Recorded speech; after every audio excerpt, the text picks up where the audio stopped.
So trying hard to do without one.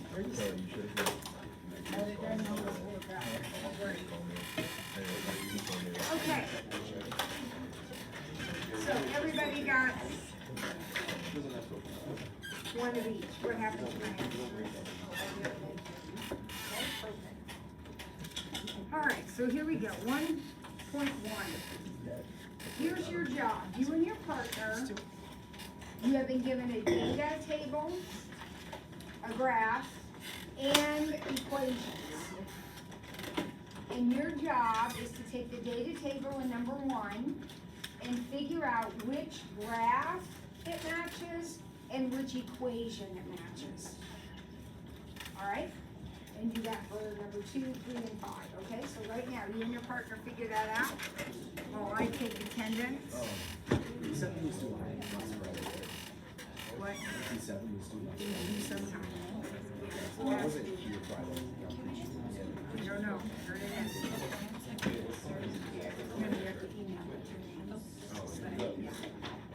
All right, so I'm missing Caitlin and Kellen and Ronan.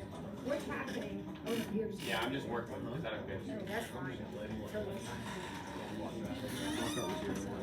Yeah. Caitlin's having some kind of surgery today.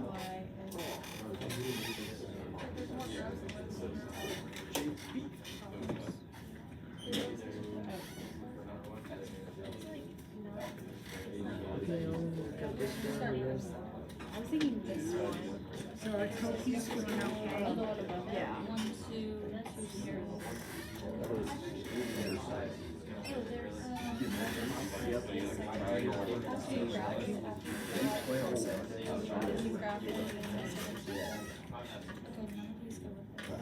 Hey, don't say that. You shouldn't have played. Well, what is 148 by word? Oh, I didn't have a grade. Someone said that. Yeah. No, people were saying You don't get any notifications.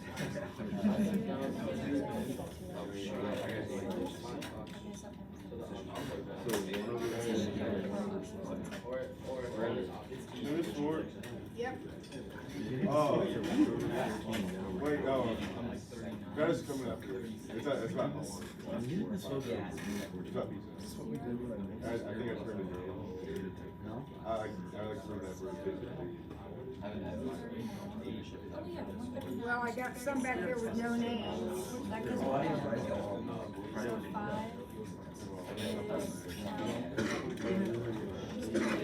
And then.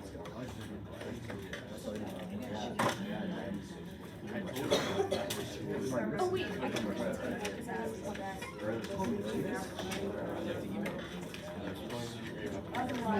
we were cold right now.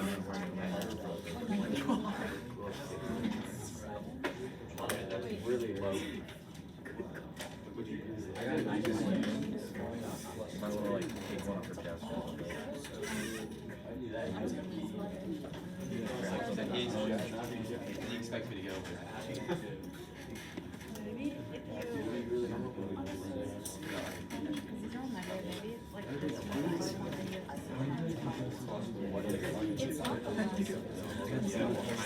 It's hard. The pictures aren't really good. Me too. Sat there and had a circle.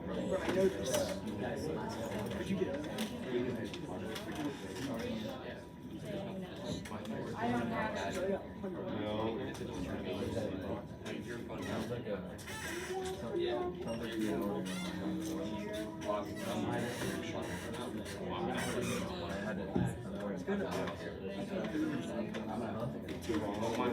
Okay, you pre-ordered it? Oh my god. Oh my god. wait. Yeah. It was in my folder. Go ahead and put it on that side.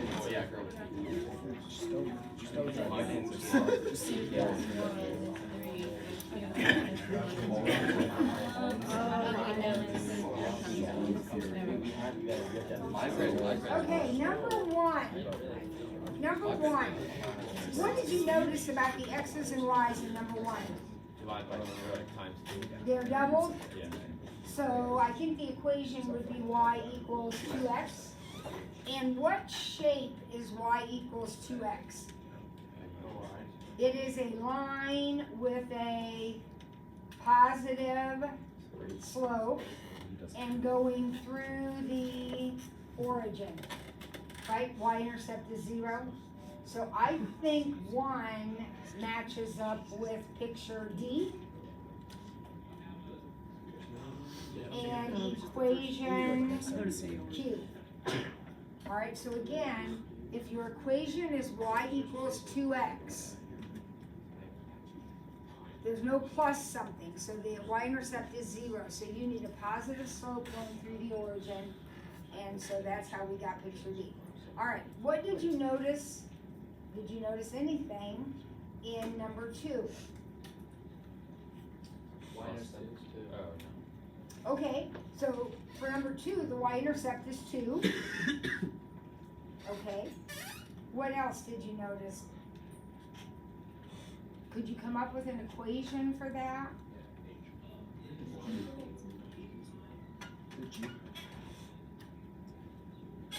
I think it's R. Because if you square the x and add 2, what happens? Like if you square 3 and add 2, you get 11. If you square 4 and add 2, you get 18. So the equation for 2 is R. What shape is R? A parabola? A U? Opening up with a y-intercept of 2. So do I have any of those?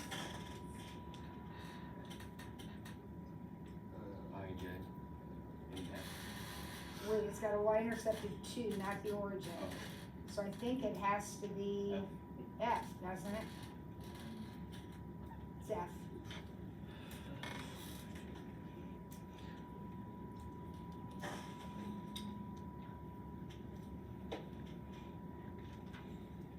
Alright, anybody get number 3? This is hard. I'm with you. This is hard. I saw some of you, I think you were typing the equations in and graphing them. That's an idea. That's an idea. Did anybody come up with something for number 3? It's A. That's linear. Let's see.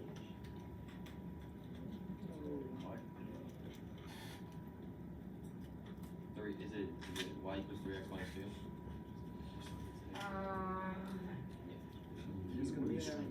It has to be linear if it's A. Let's see. 3x minus 2. Yep. Yep. So it's picture A and equation B. Good job, those of you that discovered that. That's hard. And how about number 5? Well, just look at those y values. Can you tell it's going down? So whichever picture you pick, it's got to be going down, right? You think it's I? It's L. It's L. L? For the equation. Oh, it's equation L.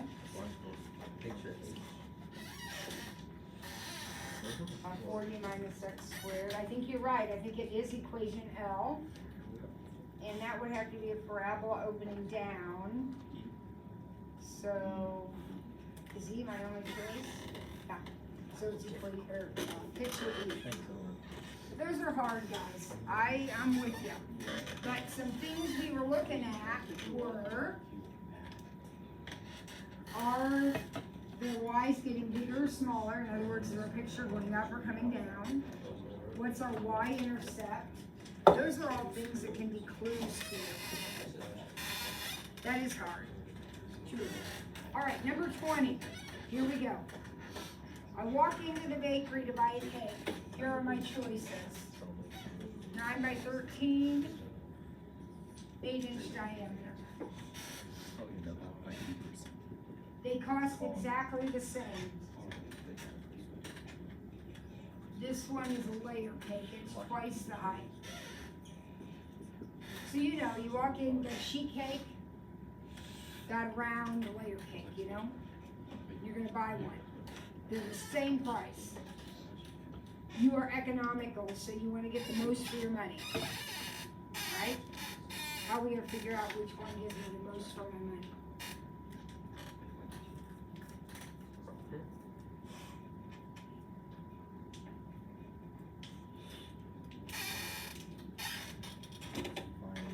Well, I wanna get more cake, right? More cake for my money. How do I measure more cake? What? Volume, absolutely, this is a volume question. Now, I don't know how, like, thick this cake is. I just know that this one is twice. So, the actual thickness doesn't matter, I just have to make this one twice. So I'm gonna say this is 1 inch thick. And then this one will be 2 inches thick. For comparison purposes, it isn't gonna matter. You can make it 2 and 4, you can make it 10 and 20, it doesn't matter.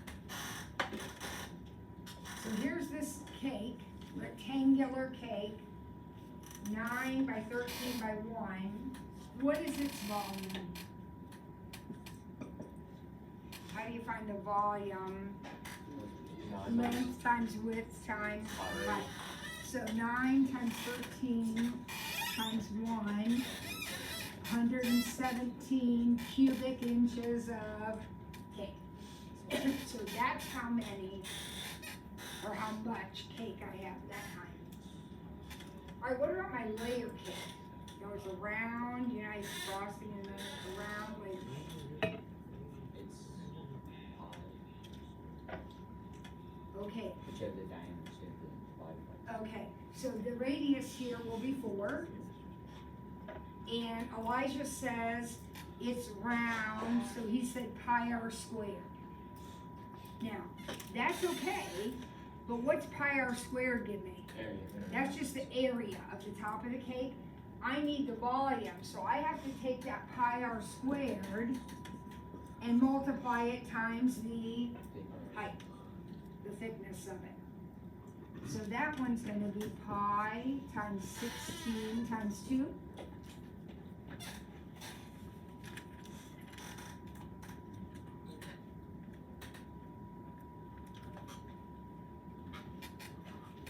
And I got 100.53 cubic inches.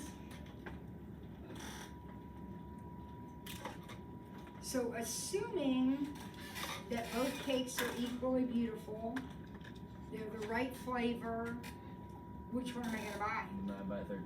The 9 by 13, because I'm gonna get more pieces of cake. So the volume doesn't really matter, it's just really, The what? but no matter what the volume is, it's like, the top one's always gonna be, No matter what the height is, you mean? or the height, yeah. Yeah, so absolutely. Yep. Yep.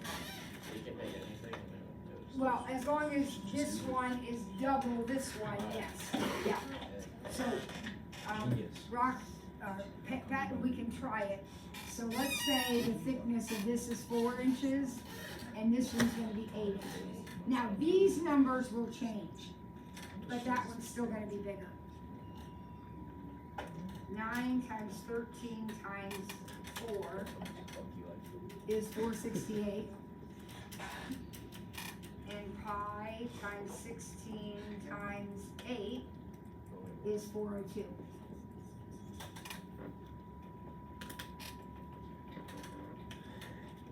So yeah, the rectangle one is always good. All right, similar problem, stepping stones.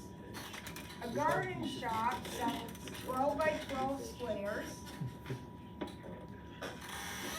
for the same price as 13-inch rounds.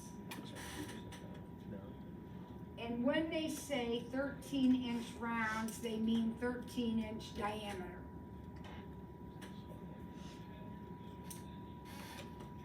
If all the stepping stones are the same thickness, which option gives the most rock for the money? What? So what's the area of this one? 144 square inches. What's the area of this one? Pi r squared.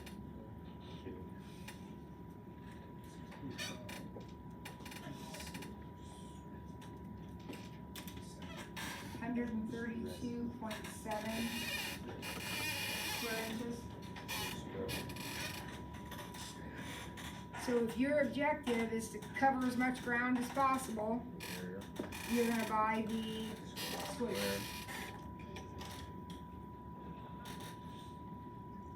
The round ones might be prettier, so you can end up buying the round ones, but they're not gonna cover as much area.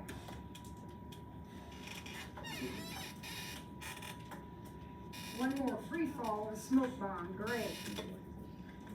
Jake Trooper dropped the smoke bomb.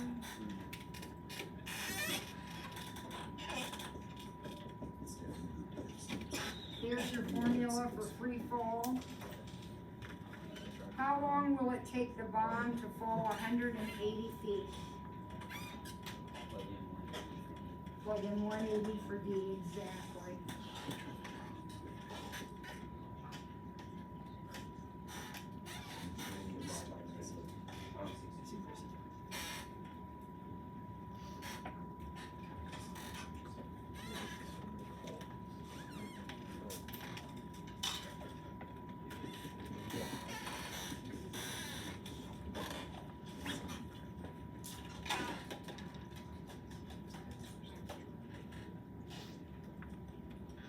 Wait, why is it negative? Oh, it is positive. I was thinking projectile motion. Thank you. Yes, projectile motion. Now what?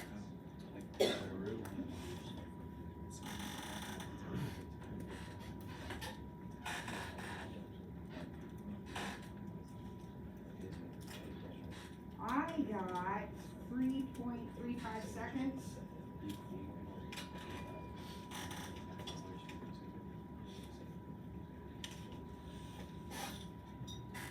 Is that what you got? All right, find the answer to part B. Answer B.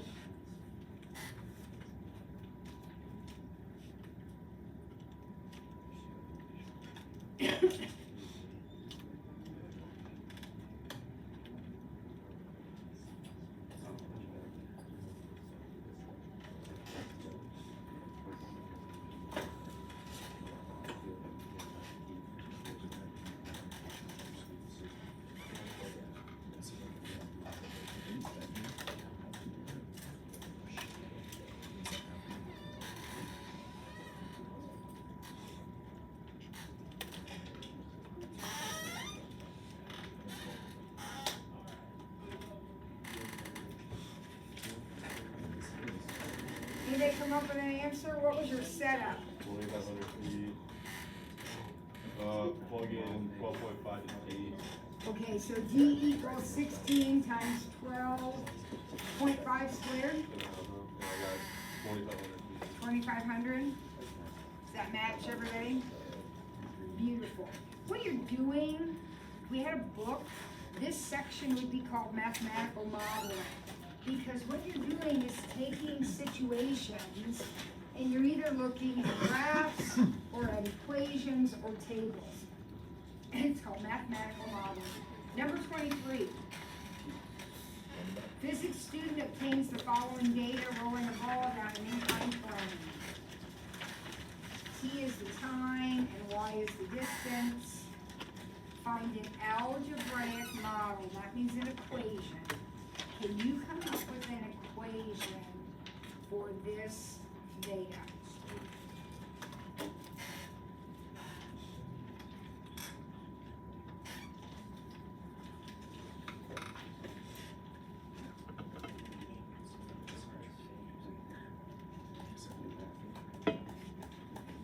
I heard somebody say slopes. Awesome. But what do you notice? if you find the slope of the first 2 points, and then you find the slope of the second 2 points, is it the same? Okay, so this isn't a line. This isn't a line. Because lines would have the same slope, no matter what.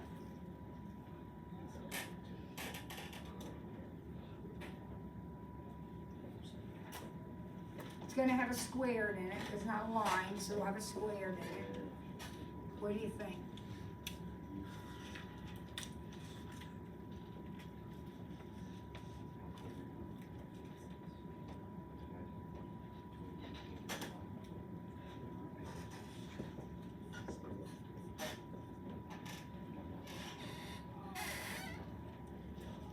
Try that.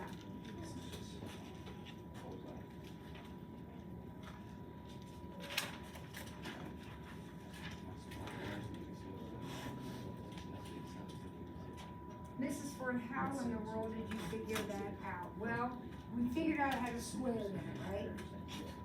Okay, so then I thought about, okay, 1 squared. I would have to multiply that by 1.2 to get my right number.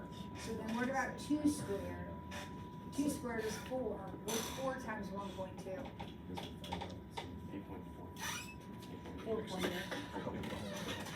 And then 3 squared. So I just kind of trial and errored to come up with that equation. All right, 47's easier. Swan Auto charges $32 a day plus 18 cents a mile. Elaine rented a car for 1 day under 83 miles. How much did she pay?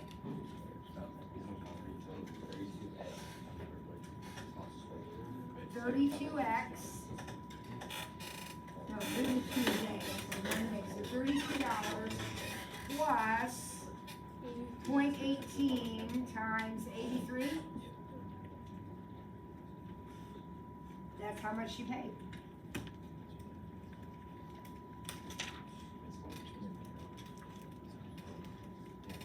$46.94. Did I type that in right?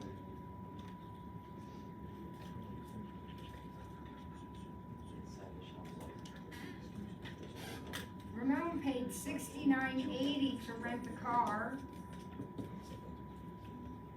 for 1 day. How far do you drive?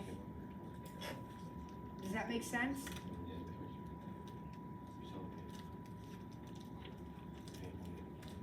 So how far do you drive?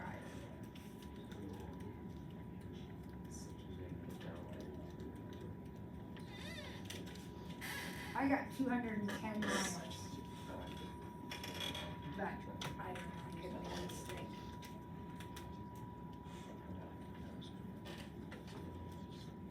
These are kind of tricky. That one was pretty easy, but some of these are a little bit tricky. Pay attention to all the clues in the problem. All right. We're gonna solve algebraically, and I think I'm gonna have you, these first 2 are pretty easy. I'm gonna have you come to the board. Anybody feel brave? Charlie, you ate a piece of candy, so you're gonna come to the board.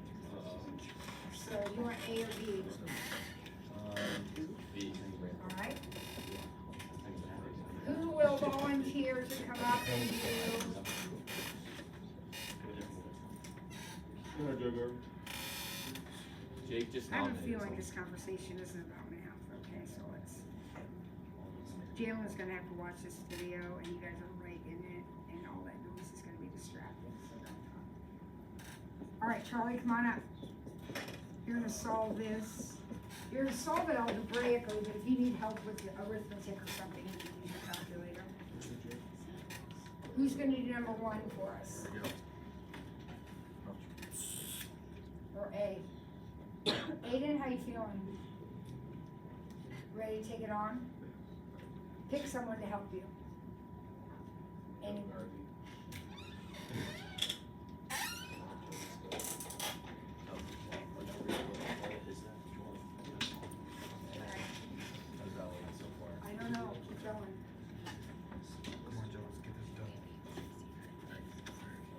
both of the guys, all three of the guys, have quadratic equations, x squareds.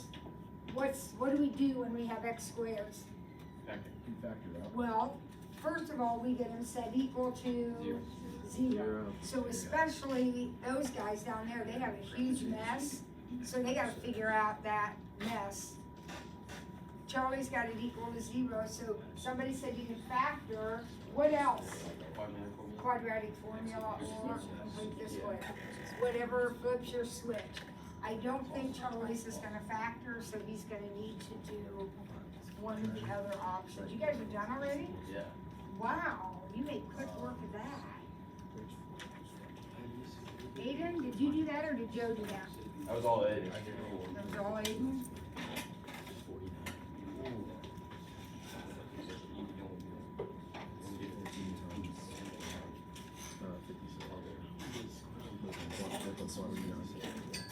Wow, you guys got it right. Nice work. That was fast.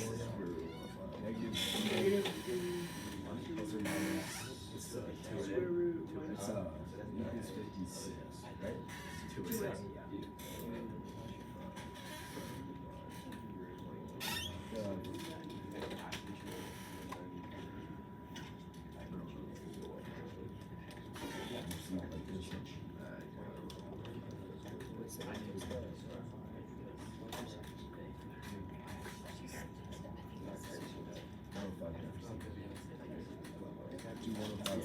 Are you focusing on that?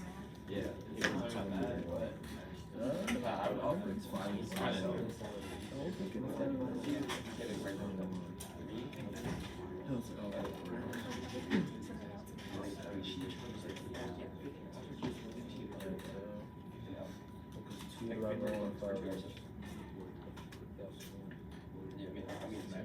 I don't know. We know 5 goes into it. I think it does. So it's 5 times 21. Yeah, wait. To bring out 5, you have to have 2 5s. You have 2 5s in there?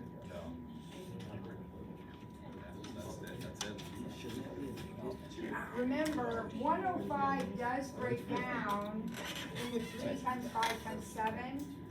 But if you're gonna simplify, you have to have 2. And you only have 1 3, 1 5, and 1 7, so it doesn't simplify. Okay, it stays 105. That's what I got. Is that what you got for that one? All right, number 3, what a disaster. So we're gonna graph it on our calculator. Now, first thing I'm gonna do is zoom 6, get my standard window, because I have no idea what's been going on with my calculator. Then I'm going to put in the square root of x plus 6 as my first equation. And then I'll put in 6 minus 2 times the square root of 5 minus x for my second equation. You can certainly move things around in that equation if you want. I'm just leaving it exactly like it is. And I'm gonna hit graph and see if they cross each other.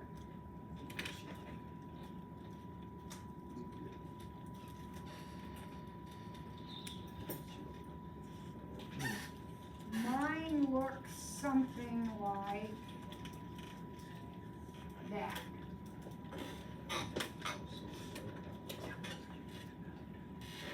Does yours look like that? All right, let's find its second calc intersect.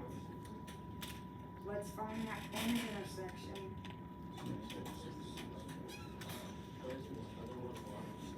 Remember, we're solving for x. We want to know what x is. 2.665.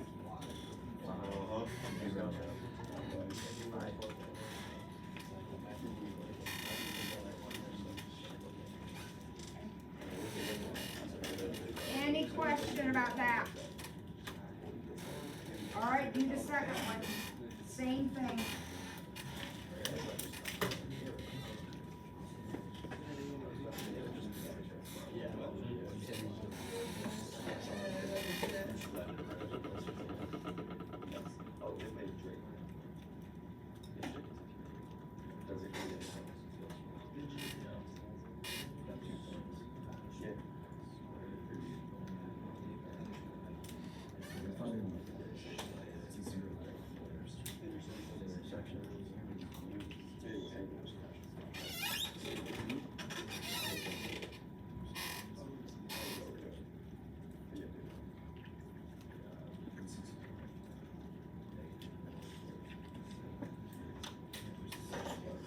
Think we're gonna get two answers this time?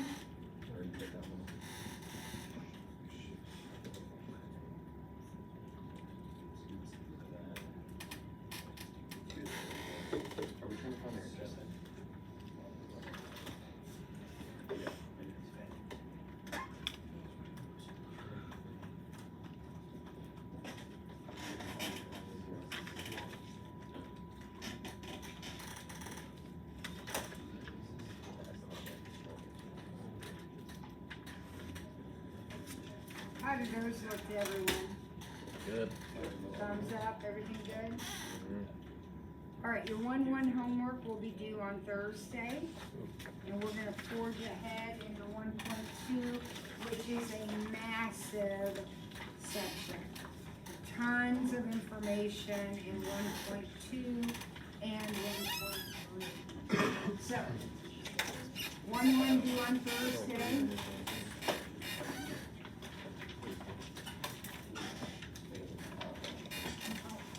And here we go. Got some calculus language. A function is continuous at a given point if and only if the limit as x approaches a of the function is f of a.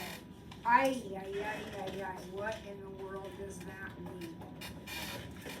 Let me draw, I only set one grid up there for you, but I'll draw some different continuous functions. These are all continuous functions. These are examples of continuous functions. They are continuous because when I drew them, I never had to lift my pencil. It's one continuous flow. Straight line, pointy, curvy, doesn't matter. It's one continuous flow. I'm gonna do my best to, in 1 minute, explain what that definition means. Let's pick a point on the graph right here. Do you understand that if that's a point on the graph, if I plugged in the x value, let's say this function was, let's call f of x. If I plug in my x value, like 2, then the y value would be whatever I get when I put 2 into the function. Right? So that's that point, 2 comma f of 2. This one would be negative 2 comma f of negative 2. This is y. The y value at 2. The limit means as I come toward that point on my curve, so as I squeeze in on that point, my fingers need to come together at that point. Now, this is going to make more sense in a minute when we look at one that's not continuous. But I have this point on my curve, and as I squeeze in on that point, aren't my fingers coming together at that point? Yes. So let's look at an example of a removable discontinuity. These are continuous. We have different kinds of ways to be not continuous. A removable discontinuity would look like this.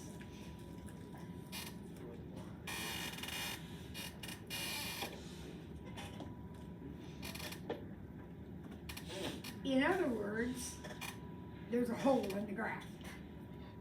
A removable discontinuity is called a hole. There's a hole in the graph.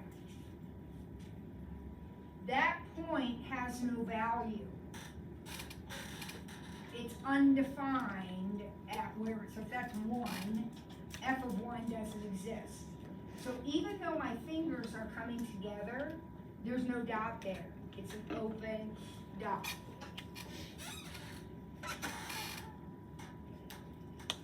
Not defined. Removable discontinuity. Another picture for a removable discontinuity would be something that looks like this.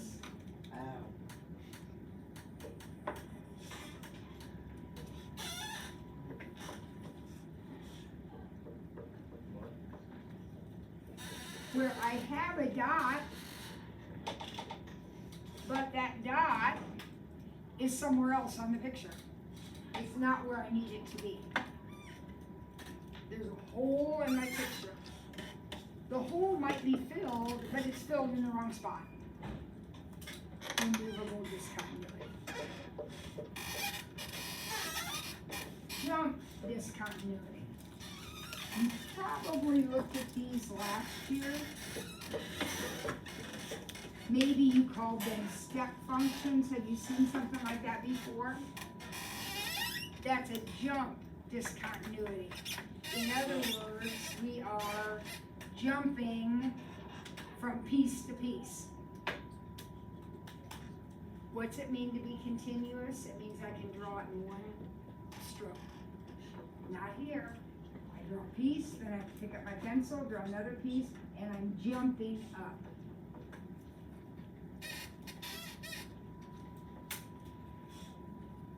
A non-removable or infinite discontinuity. We have a lot of these in our life. They're vertical asymptotes.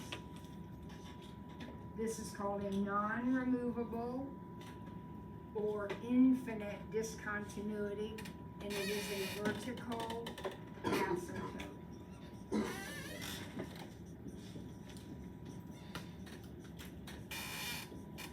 By the way, when you say the word asymptote, even though there's a P in the word, we don't pronounce it, it's silent, asymptote.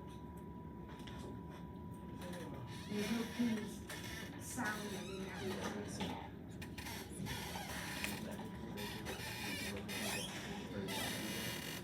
Okay, 3 kinds of discontinuity.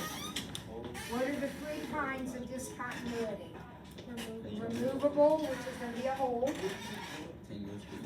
jump, and non-removable or infinite, right? That's an asymptote. Okay.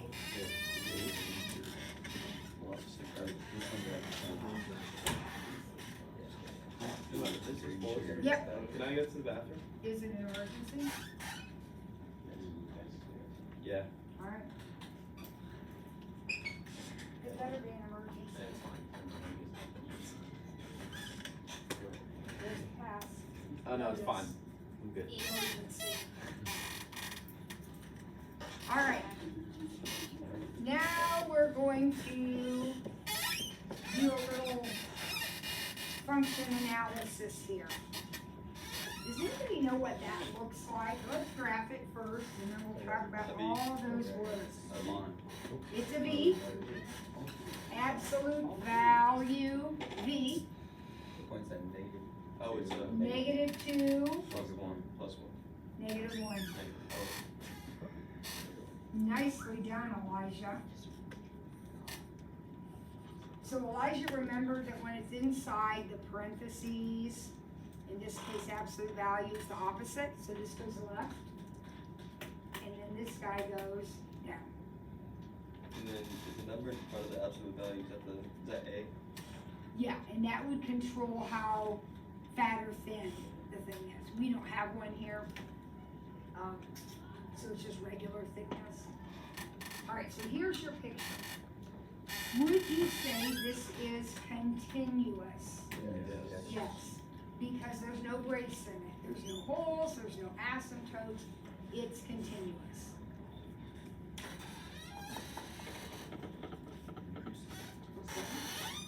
Would you say it's increasing or decreasing? Now be careful. I think it's both. Yeah. Because the first part of my graph, now remember, it's just like reading. We go left to right, okay? So the first part of my graph is coming down, okay? So we're decreasing on what interval? From negative infinity to, -2. What? These are x values. Those are x values. So we're decreasing till we get to here. And that's where x is 2. Does it matter if it's a bracket or not? We don't normally use open, well, always for infinity. And then at that point, you're really not going up or down, so we don't count the actual. Okay. Would it If matter? you, I would not mark it wrong. Okay. Okay. So if we're increasing and decreasing, we don't look at the arrows, we just look at from left to right. Left to right. Left to right, absolutely, yes, left to right. But since it's a closed circle, it doesn't just keep going, so would it be just like negative infinity, positive infinity? Now wait, what's happening, be careful. Okay, so it is continuous on its entire domain. The thing goes from negative infinity to positive infinity. But our question is it going up or down? So in this piece of it, it's going down. But then what happens from here to here? So, It goes up. So that part of the graph is increasing. So like there's just like individual lines. Individual lines, Like individual lines. pieces of the graph, yeah. Yeah. Okay, Dana, does that make sense to Yeah. you? Okay, so the question we're asking deals with we going up or going down? Well, here we're going down and here we're going up. So we separate those. Bounded, above, below, or bounded. Now, bounded above means, is there a ceiling? Like if this were a ball you threw up, would it hit something? No, so it's not bounded above. Bounded below means, is there a floor? Yeah. So if I threw a ball down, would it hit something? Yes, and what does it hit? It hits at -1. So, increasing, decreasing, we look at the x values. When we write our answer, these are x values, left to right.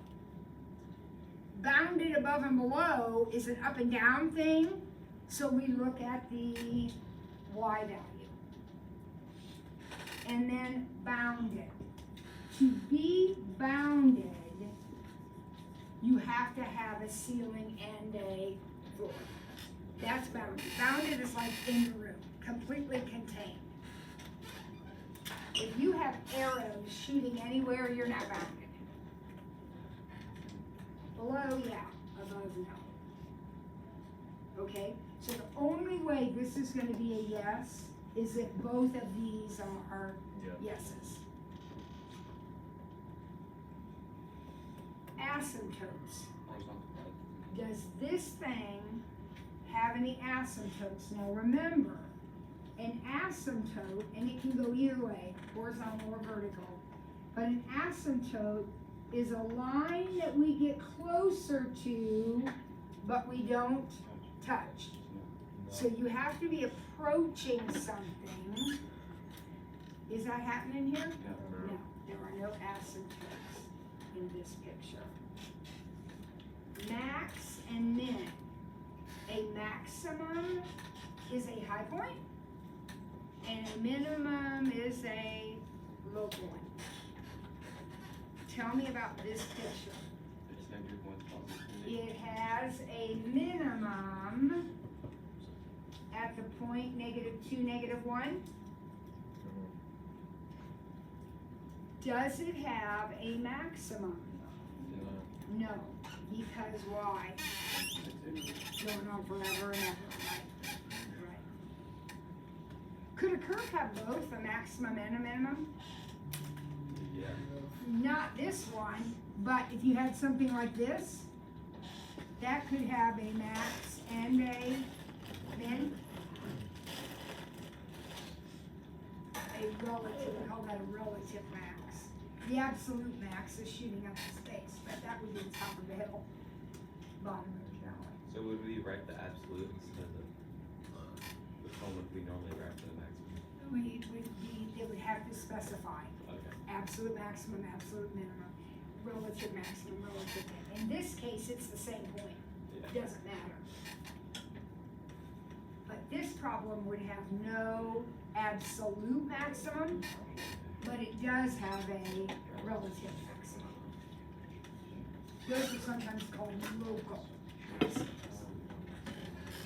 All right, symmetry. Do you understand what symmetry is? Yeah. Equal both sides. Symmetry equal on both sides. So does this thing have any symmetry? Yes. Yes. It does across that line, right? If you drew a line down there, my picture's not very good, but it's supposed to match on both sides. Yeah. So this has symmetry. And what's its axis? X equals -2. This is the axis of symmetry, the line of symmetry. That's good stuff. You guys are talking like calculus students. Let's do one more. Oh wait, there's more. Domain. What's the domain of this guy? Negative, positive. Yep, the domain is everything. What's the range? -1. Negative, oh, I gotta include -1, don't I? -1 to infinity? And what do we mean by zeros? X-intercepts, awesome, X-intercepts. So this one actually has 2 of them, right? Now, my picture's not, I'm not willing to trust my picture. I'm gonna say, okay, I'm gonna solve this. X plus 2 minus 1 has to equal 0. Right? So x plus 2 has to equal 1. So here's -2. I'm gonna go 1 unit both ways. So what are my zeros? -3 and -1.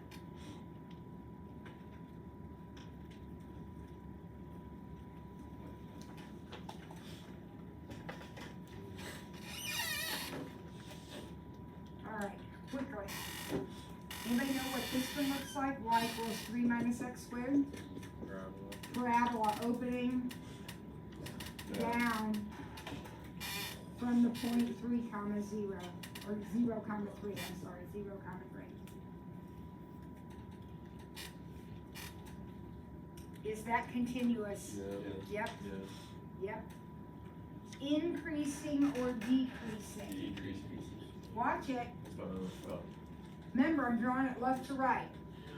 So when I draw this, aren't I increasing from -infinity to 0? Left to right, I'm looking at x values, left to right. And then I'm decreasing from 0 to infinity.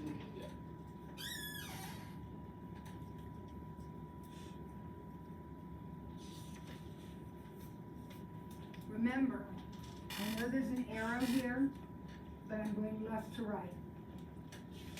So left to right, I'm going up, and then I'm going down. How about boundedness? Bounded above or below or above? Y equals 3, very good.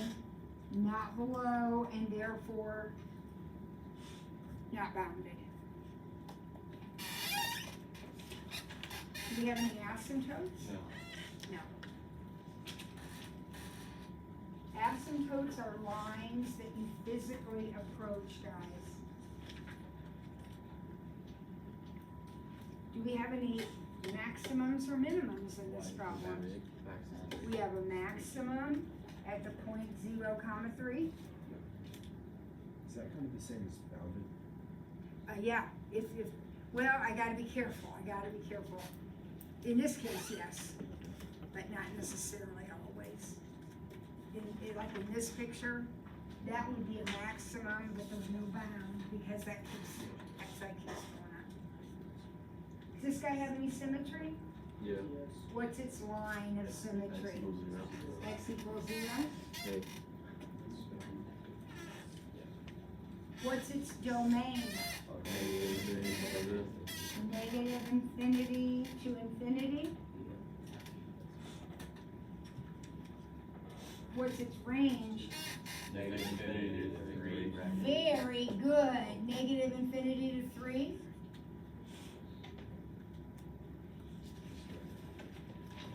Everybody keeping up? You guys are flying through this. You're doing great. And how about zeros? There's 2 of them. We don't.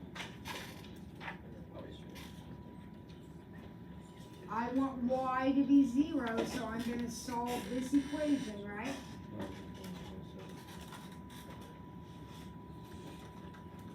What do I get when I solve that equation?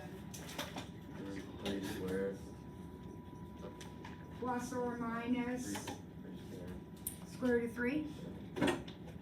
So we have 2 zeros. Negative root 3 and positive root 3. Do you want us to plug in the decimals or leave it? All right, you guys are amazing. Good job. Good job. When do we get our, Oh, when I get them, everybody. Yeah, I want to have it all. Can't remember. Everybody's taking it. The recipe for that. Do you have that this morning? Well, you have that?